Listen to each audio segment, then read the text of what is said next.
मैं जलील साहब आपके पास आऊं क्योंकि इसको मैंने एक बार पहले भी कहा था, मैं आज उसको फिर रीइटरेट कर रहा हूं। मैं अभी गया था कश्मीर। जलील साहब इज एन एक्सलेंट होस्ट, मतलब बहुत ही बेहतरीन मेजबान। अ, ये मुझे बहुत जगह लगा, मैं खुद भी बहुत से लोगों से मिला, मतलब मैं बिना जलील साहब के भी बहुत से लोगों को मिला। मैं इसलिए कह रहा हूं कि ये ना हो कि केवल मेरा सोर्स ऑफ इंफॉर्मेशन जलील साहब है। मैं जब टैक्सी में आ रहा था तब उससे बात हुई, रास्ते में कहीं चाय के लिए किसी उसमें था, उससे उनसे बात हुई। दो तीन प्रश्न पूछे जा रहे हैं और मैं वहीं से जलील साहब आपसे इस प्रश्न को थोड़ा तायीद करा के आगे पूछूंगा।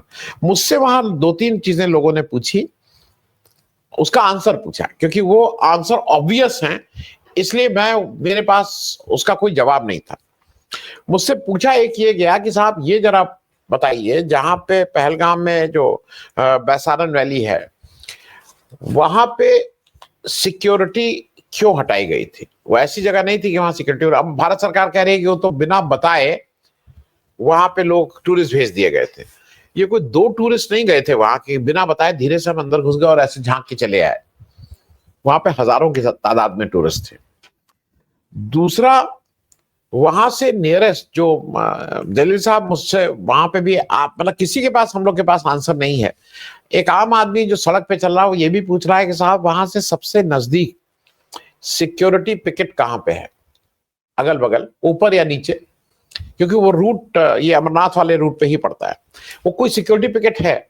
और अगर है तो क्या वहां से एक भी राउंड गोली चली? क्योंकि इतने लंबे समय तक वो मारते रहे, 26 लोगों को गोली चलाते रहे, कोई रोकने वाला नहीं था, तो क्या इधर से कहीं से कुछ पटाखा, गोली, आवाज, चीखना चिल्लाना कहीं से हुआ?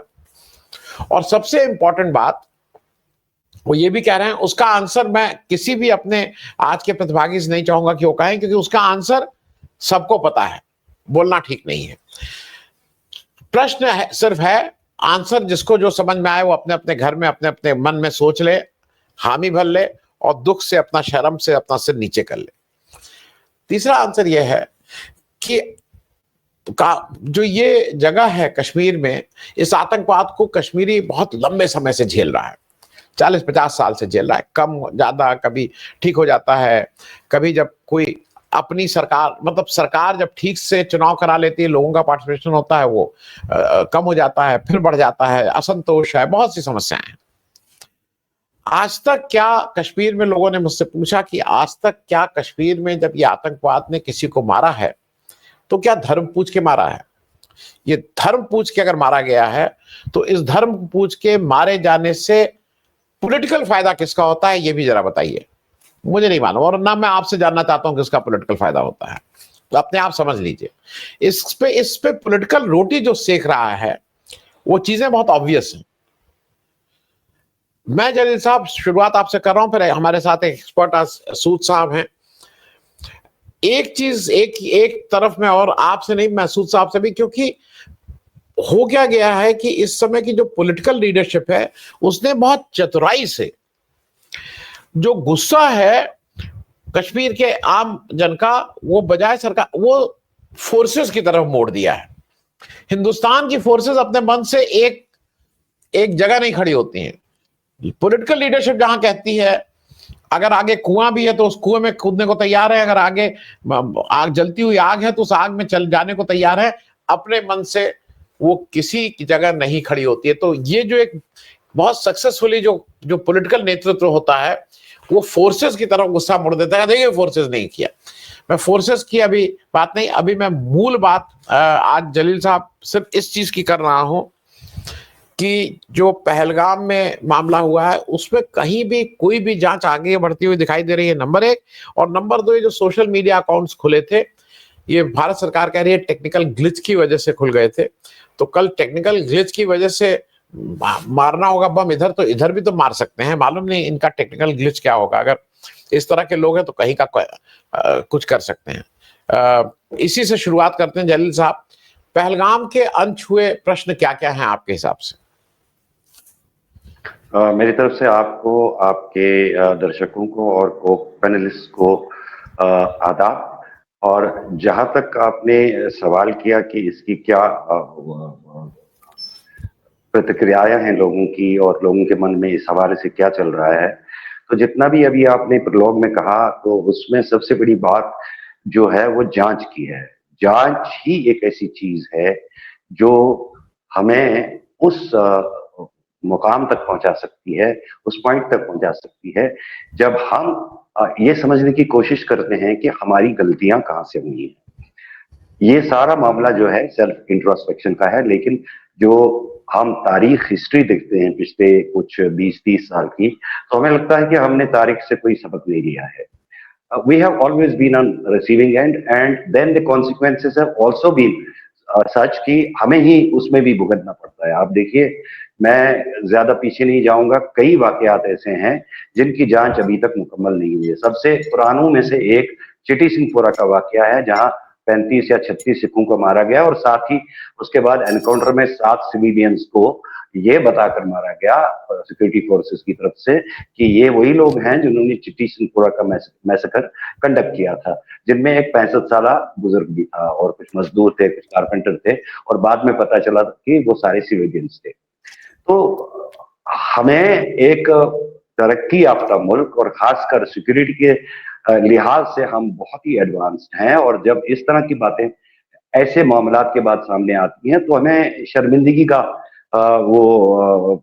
सामना करना पड़ता है कि हम इस काबिल भी नहीं है कि हम किसी भी वाकये की आज तक जांच मुकम्मल नहीं कर पाए हैं।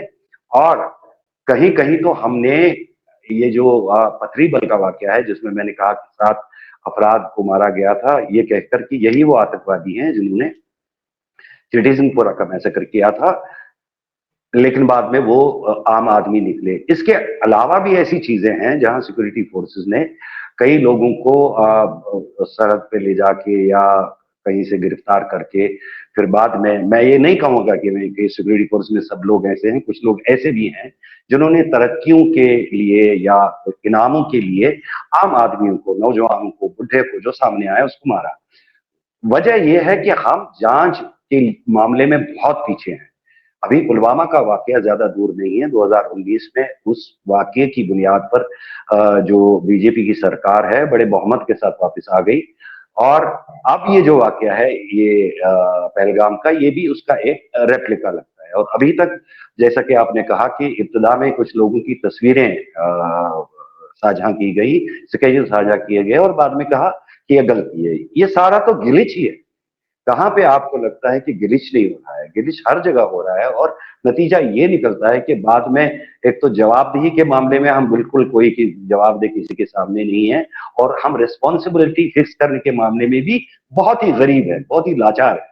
किसी पे भी कोई बड़ा से बड़ा वाकया भी हो जिसमें सजाएं हो सकती हैं, जिसमें रेपोक्रेशंस हो सकती हैं, और जिसमें कॉन्सिक्वेंसेस होते हैं, वो जांचें होती ही नहीं। अभी पुलवामा के मामले में ये 300 किलो आरडीएक्स कहां से आया, अभी तक इस बारे में कहीं भी कोई जांच का ये नतीजा हमारे सामने नहीं आया। इतना ही नहीं, उस मामले में एक सरकारी अफसर जो पुलिस का अफसर था, डीएसपी रैंक का, देविंदर सिंह, तो उसका हाथ बड़ी हद तक साफ दिखाई दिया था, और उसके बाद उसको गिरफ्तार भी जब किया गया तो तब भी ये कहा गया कि जब उसकी गिरफ्तारी अमल में लाई गई थी, वहां पे उसने कहा था कि आप गलत कर रहे हो, you are destroying everything, you are disturbing everything. तो उसके बाद जब सिक्योरिटी फोर्स जो वहां चुस्त लोग तैनात थे, उन्होंने उसको गिरफ्तार किया, और फिर ये बात सामने आ गई कि वो 2 एचएम मिलिटेंट्स को दिल्ली की तरफ ले जा रहा था।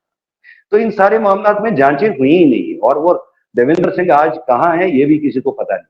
तो पहलगाम के वाकया मुझे लगता है कि ये पुलवामा का रेप्लिका है, और इसमें से बाहर कुछ नहीं आएगा, न कोई जांच होगी और न कोई नतीजा सामने आएगा, बल्कि सिर्फ ये आप देख सकते हो कि इससे कहाँ क्या फायदा हो सकता है और कहाँ क्या नुकसान हो सकता है। जो जाने चली गई वो चली गई। और फिर जब हम कॉन्सिक्वेंसेस की बात पे आते हैं, तो भारत और पाकिस्तान के दरमियान ऑपरेशन सिंदूर के बाद जो मौरिका आरई चली, जो कॉन्फ्लिक्ट चला, उसमें भी हमारे कई लोग, पुंछ और राजौरी और ये जो हमारा उड़ी का जो एलओसी का इलाका है, इस इलाके में बहुत सी और जानें चली हैं जिनकी की बात नहीं हो रही है, और शायद उनको कोलैटरल डैमेज समझना एक आम सी बात है हमारे लिए। अब मैं बड़ी इस दायरे को वसी करके, इस सर्कल को बड़ा करके आपको बताऊंगा कि कॉन्सिक्वेंसेस क्या रही। हमने पाकिस्तान को सबक सिखाने के लिए ऑपरेशन सिंदूर किया, और बदले में हमें क्या मिला कि आज एक तरफ तो फाइटर जेट्स गिरने की बात पे लोगों को देशद्रोही कहा जा रहा है, और जो देश की हिफाजत की जमानत है हमारी फौज, वो एक्सेप्ट कर रही है कि ये हमारे फाइटर जेट्स गिरे हैं। तो नटशल में ये है कि नुकसान हमारा अरबों का हुआ है, जिसकी कहीं बात नहीं हो रही है।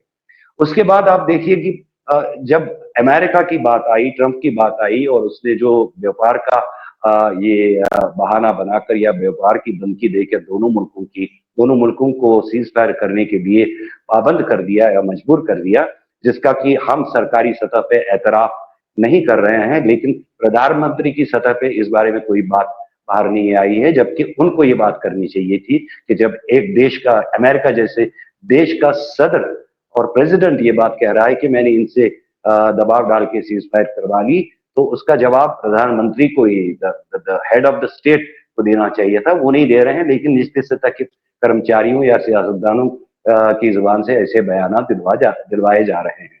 अब अगर मान भी जाए कि अमेरिका के कहने पे हमने सीज फायर किया, तो बदले में हमें क्या मिला?